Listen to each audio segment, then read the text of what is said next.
I'm Rachel Herzing, Executive Director of Center for Political Education, and this is CPE Study Hall. Through CPE Study Hall, Center for Political Education talks to the authors of materials we think can make our struggles more powerful about how these materials can be put to use by organizers and activists today. Today I'm speaking with Tyler Wall, one of the authors of Police, a Field Guide, published in 2018 by Verso. Some of you may have taken advantage of this book being made available for free as an ebook download by Verso in the past couple months. Tyler's an assistant professor of sociology at University of Tennessee in Knoxville, and he and his co-author David Correa have another book in the works with Haymarket Books, so there's even more to anticipate from them coming up soon. So Tyler, thank you so much for joining us today. Thank you for having me. For somebody who may not have ever heard of the book, what is Police, a Field Guide? Well, it's the field guide part of the book is trying to reference. It's kind of a user manual in a sense. It's supposed to be a hands-on book, and so it's not really. It's an unconventional book. There's not chapters in the traditional sense. There's really, I think it's 94, I could be wrong, 94 entries, what we call entries, on basically common police terms, from pain compliance to deterrence to security to the thin blue line, violence, cop, curfew, whatever, almost 100 terms that we kind of, as I think we say in the intro, we're not debating the terms as much as we are redefining them as we think they should be defined. And so the book is trying to make a so-called intervention into what we call cop speak, which is kind of the way in which the police, what we know about the police, or what we think we know about the police, often come to us from a language created by the police. And so how the book is trying to address this question of how many people see the world through the eyes of a cop, and how then we can kind of demystify the language and the ideology and mythologies and the technologies of policing in order to kind of help fight back, to understand what we're fighting against in order to kind of help dismantle that system of policing. Great. So let's talk a little bit more about cop speak.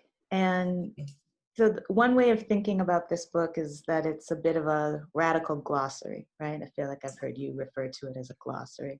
Yeah. And I'm wondering if you can just say a bit more about why, particularly for organizers and activists, understanding cop speak is important, and why they should care about what language gets used, right? So I know sometimes academics will argue over the use of specific kinds of terms, Sure. but why do you think that that's important also for organizers and activists to understand? Yeah. Well, I mean, I think language does kind of structure the way in which we see the world and think about the world, and therefore the way we try to act in the world. And so by kind of trying to demystify or paying particular attention to police logic, police ideology, language, in a practical sense, I think it can give us insight into the techniques and the practices that police, or really just kind of defenders of the status quo that see the world through the eyes of a cop, how they kind of impose their own will and order upon the poor and insurgent movements that are trying to upend the status quo. And so, it's a practical guide in the sense that, I think, and what's been interesting in the current rebellions around the George Floyd, Brown, and Taylor murders is it has been picked up by quite a bit of people in the street that seem to be, anyway, finding some utility in being able to read, say, on curfew, in order to kind of help understand the logic of curfew, and why certain people are allowed to be out, or how curfew is not, it links up to the larger kind of capitalist order about, good workers being out and other illegitimate workers not, being seen as a threat. And so I think it gives so a focus on the language. What I would say is the focus on the language of the book is not, it's not for language sake, or it's really trying to get at the materiality of police violence and how police violence is always caught up in words, language, myths, ideology, in order to kind of help, hopefully on the street, be able to think through as I said earlier, the thing that we're fighting, in this case, police, and the order that they're kind of tasked with fabricating and reproducing. So I guess I would stress that about the book, that although cop speak, I guess, gets a lot of the attention because that's the hook of the book. In some ways, it's really thinking through the way in which police violence comes to be understood in ways that actually kind of sometimes strengthens the police.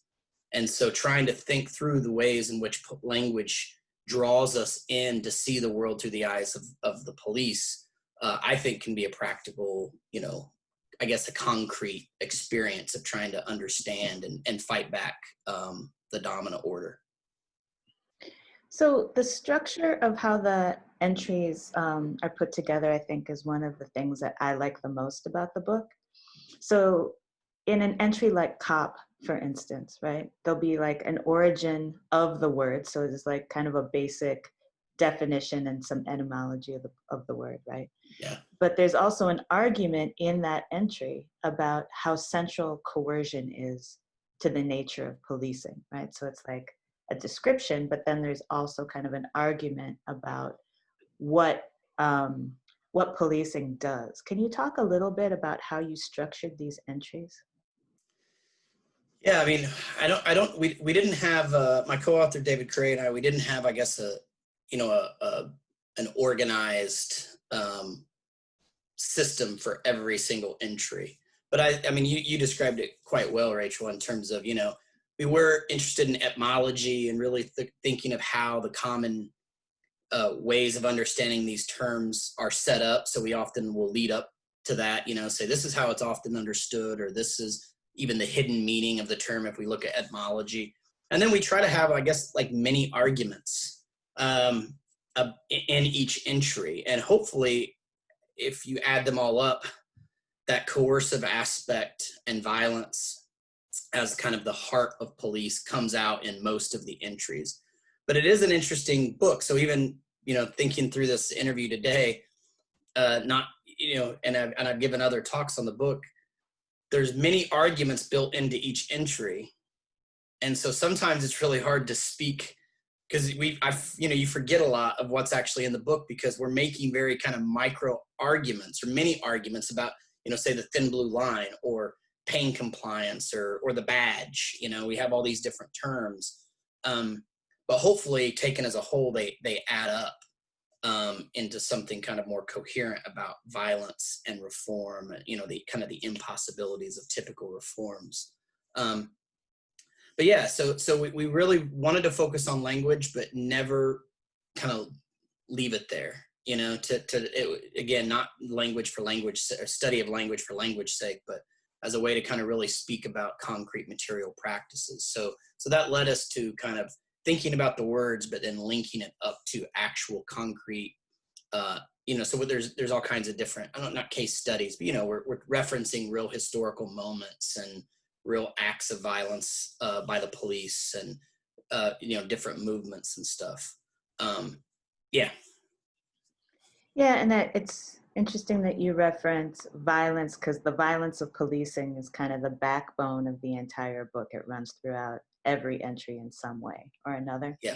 And the specific entry on violence, I have to say, is maybe my favorite entry in the book. I think it's fantastic and it's so thoroughgoing. And I think, one of the other things that you all do following, Nicole Siegel and some other people is talk about cops as violence workers. And part of the way that I like how that entry on violence is structured is you talk about that phrase, violence workers, but you're also careful not to act as if there's any solidarity between cops and actual workers. Can you talk a little bit about kind of this idea of violence workers and what that might do for people who are organizing against the violence of policing? Yeah. Yeah, I mean, and that term goes back a ways to another book called, I think, it might be actually called Violence Workers, but it's on torture specifically in Brazil. And then, yeah, as you say, Nicole Siegel uses the term, and then me and David use the term. I think violence work is a really good phrase to think about, policing as the work of violence. Even when, and I think this is what you're picking up on, that violence, there's the entry on violence, but then, it kind of structures all of the entries, is that even I guess what I would say is, even when violence, the work, to say that policing is violence work isn't to suggest that policing is only violence work when we have direct physical conventional understandings of violence. That the work, that if policing is understood as work, as this large kind of project around labor of the state, because policing claims a monopoly on legitimate violence, then all the work of policing always is linked up with its violent monopoly, the power of life and death, which means then even when we don't have, like I said, that direct physical, direct bodily harm on a suspect, that doesn't necessarily mean violence isn't present. That violence structures all police practice, even when what the conventional understanding of violence isn't being applied. And I think that's important because it provides, one, I think it should, at least for abolitionist or left-oriented people, it kind of creates, I think, a certain kind of like no compromise sensibility around policing, that have always trying to not be fooled, I guess, by those appearances of police, like officer friendly, that comes into your school or certain schools and poses, to win hearts and minds over, often to poor Black and brown children in impoverished schools or something like that. That even when they're not using a nightstick on someone's head, violence is still structuring that relationship. So even officer friendly or community policing, for that matter, is still always violence work. Or even the press conference that the police give is always in relationship to violence. I say this a lot to my students, but if we don't start the analysis of policing from the power of life and death, of that violent capacity that the law and the state kind of give police, then we're already on the wrong path, right? And I think that's important then for activists and organizers that are dealing with very real world, complicated, multi-level struggles on the ground, where there's always going to be various shifting of resources and compromises that have to be made. But that idea of violence work can, I think, help people never lose sight of the fact that even when police doesn't seem to be acting violently, it is still fundamentally a violent force in the world. I don't know if that answers the question, but that's kind of my thoughts.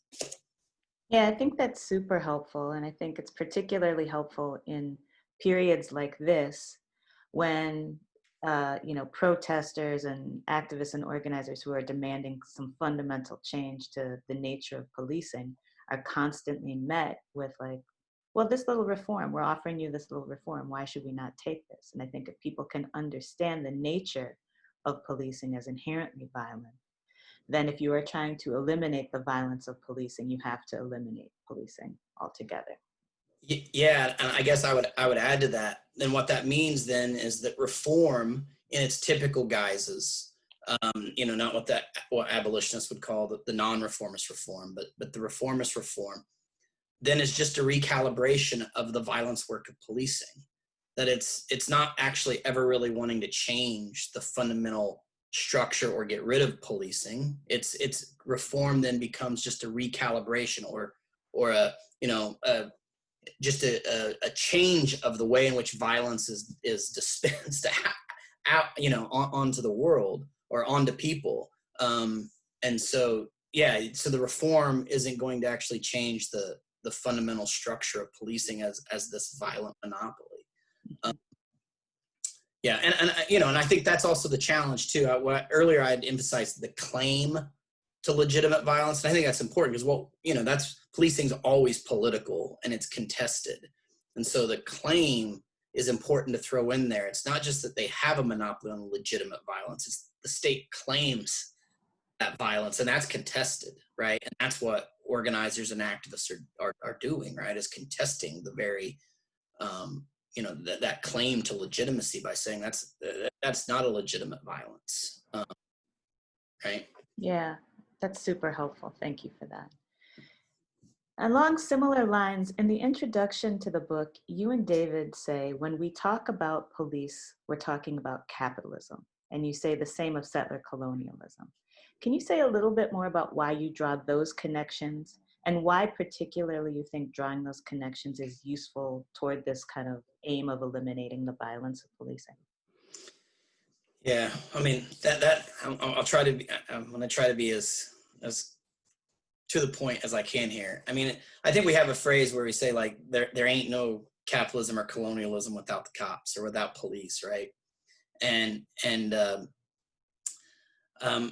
I mean, I think that's really one of the key themes of the book is that you can't have an order of private property relations without having some form of police power. And this is a longer historical discussion we could have around policing as being so synonymous with order and I think this is a real challenge for abolition in terms of convincing people of the abolitionist argument, but also other reasons too in terms of how can we really get rid of this idea of police, because as feudalism kind of collapsed and capital developed, police was and Mark Noklus points this out in a great book, but policing was one of those key concepts that capital mobilized because policing was synonymous with order itself, with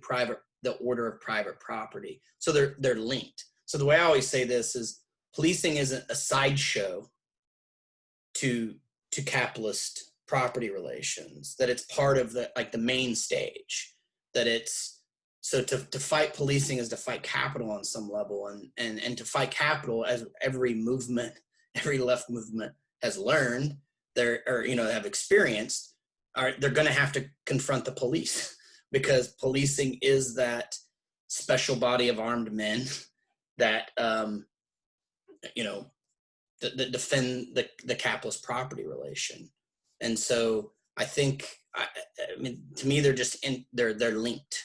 So when we think of, and I would say this too, that means when we study the police or think about the police, we're never just really focused on the police, that we're talking about the larger order, because, during the French protest in France, the protest riots there, the last year, the Yellow Vest, there was some graffiti that was going around that was like, police holds the whole regime together, and I like that phrase because it says something that, so we think of evictions that are going on as we speak,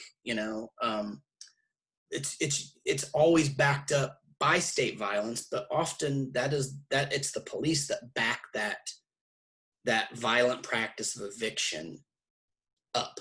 It's the police officer, the cop, the police force, the department, the agency that is kind of overseeing all of that. And so you can't really think of evictions without having some specter of police. Or we could say the same thing for gentrification. We know all kinds of stuff about gentrification. And it's interesting. We know that police is central to gentrification. It's not like a sideshow to gentrification. It's not something that's not, that somehow there's a gentrification process and then police comes in after that process or something. It's like police are tasked with producing that new propertied order of urban redevelopment or whatnot, right? And so they're intimately linked in a way that I think theoretically and scholarly is interesting, but I think it's really important then to think through it on a grounded level in terms of activism and organizing. So to jump from the very beginning to the very end of the book, the epilogue of the book is essentially a rumination on the phrase "fuck the police," and I just am really interested in kind of why you and David chose to close out the book that way. Well, the real story behind it is it was originally going to be an entry, because that was part of the process of the book of trying to figure out, we wanted it to be on police terms, but then once we got into it and we're starting to enjoy writing these little short entries, we started throwing all kinds of things out that we just wanted to write on that we thought were relevant and interesting. And so that was one of them. And then we realized that it didn't necessarily fit as an entry, but we wanted to keep it and end with that kind of sentiment. And so we turned it into an epilogue.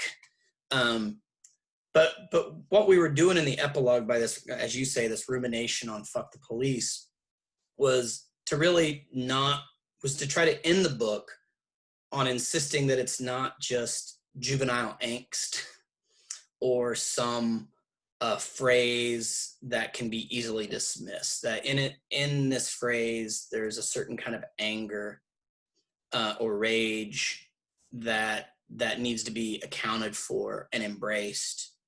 And we think that it says a lot about the police power itself.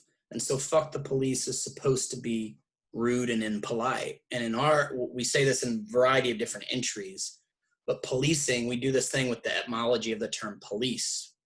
Police is linked to polite, P-O-L, polite, policy. There's all kinds of other, polished, right? And so we kind of use this as a hook throughout in various entries, that policing is a power that tries to polish or make polite, obedient subjects. And so we actually think some of the fuck the police, and you could also add in ACAB, all cops are bastards, or fuck 12, F12,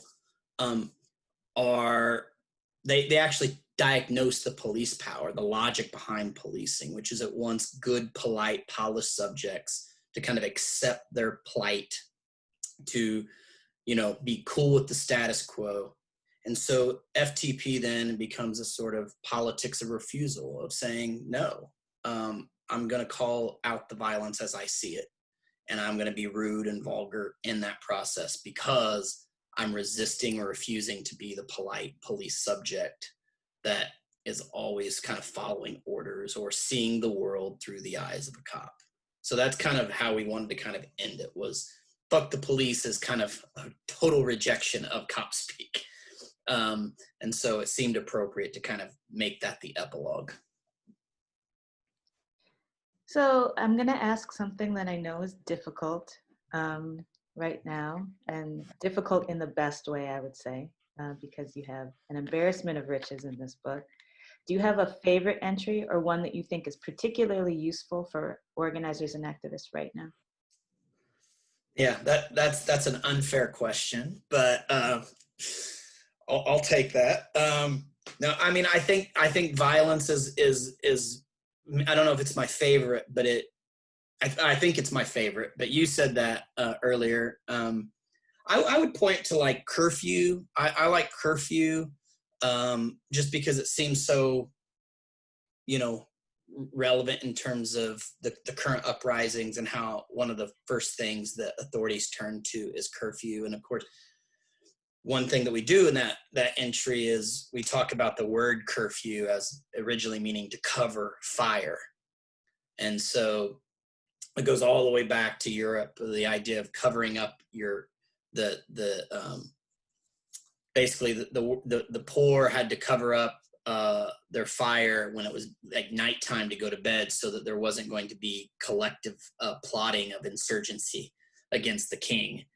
And so I think that's an entry that I like just because it makes some broad sweeping claims, but also it kind of grounds things. And then, we were writing this during I guess the 14, 15, 16, the killing of Mike Brown and all of that. And so, even there with Ferguson and Baltimore, you saw curfew come in as this really, important technology of the state to kind of impose its order on, the ungovernable masses. So I don't know, but either day it could change, but because you pinned me down, maybe curfew, but yeah. Thank you for playing along. Appreciate you being willing to do that. And then the last thing I want to ask you, Tyler, is, at the Center for Political Education, we typically, after we do something, always want to share out some resources for future study, or if people want to continue to have the conversation. So I'm interested in hearing from you if there are any pieces out there, and they could be books, they could be films, they could be toolkits, they could be blog entries, anything out there that you think would be a good companion or a good supplement to the book. Well, I think that's a tough question too, because there's obviously so much out there, and it's like, now in the day of podcast, it's like I'm listening to podcasts all the time, just like being blown away by what people are saying. But I think I would turn to one I referenced earlier, Mark Neoclous, who's a British scholar, but he has a great book that's getting ready to be. It was originally released in 2000. But Verso is getting ready to re-release it, and it's very influential on me and David of writing this book. You can see Mark's work kind of go throughout, but it's called The Fabrication of Social Order: A Critical Theory of Police Power. And why, I want to really quickly say why I think why I think it's a good thing to think about. It is theoretical and it's historical, and it's dealing with the European context of police power and what I said earlier about kind of the fall of feudalism with the rise of capitalism. But Mark traces, and he's not the only one, but he was one of the earlier ones to really trace this broad understanding of police power, of not narrowing police down to just the police, that it's a broad social policy about good order, of fabricating good order. And why I think that's particularly important to think about, and I know abolitionists such as yourself are working, thinking about these questions in this particular moment, is that, it's not enough that you're seeing people say now of just getting rid of the police and giving all the money to, say, social workers, defunding the police, because if we have this broad, capacious understanding of police power, we can see how the police, the uniformed police, can kind of be challenged and abolished on some level. But police power, as this broad structuring kind of organizing logic of the capitalist state, it still is going to rear its head. And so, so now, you're seeing, abolitionists being concerned about that, right? It's not just a matter of taking the money and giving it to people or organizations that we're not going to call the police, but essentially have police functions, right? And so I think it's a really good resource to start thinking about those kinds of questions about what if we are actually successful with abolishing the police. Where's police power going to kind of rear its head in a way that we're going to have to fight there as well. And then I would say that recently there was a piece that I very much liked by two comrades of mine, Jared Shanahan and Jandarka Kurdi, for Brooklyn Rail, called A Prelude to a Hot American Summer, that really kind of outlines some of the stuff that we've talked about, not the book, but some of the themes about the current uprisings that I found particularly useful to think about. And they're both linked to the Hard Crackers. They're on the editorial board of Hard Crackers, a kind of working class activist, scholarly open access journal that people can access, that has some good stories about everyday working people kind of thinking through, political life. So yeah. Those are excellent recommendations. Thank you. I know that was a hard one too. Yeah, it is. Is there any last thing you would like to say about the book? I don't think so. Other than just, I hope people, find some use in the book. And in some ways, we had flirted with the idea of at one point creating a website so people could write their own entries or do that, because I thought there was so I do like the idea of people reading the book and thinking about their own entries. And occasionally you'll have people reach out and say that, like, hey, did you think about this term, or I'm seeing this new thing. And that would be a kind of a cool community project to kind of start identifying, terms that we don't talk about, or even taking issue with the terms that we do talk about and redefining them differently than the way that we do. But no, I don't have anything else to add. All right. So this is the book. It's called Police, a Field Guide by David Correa and Tyler Wall. It's available from Verso Press. Get this book, but more importantly, use this book. Tyler, thank you so much for joining us today.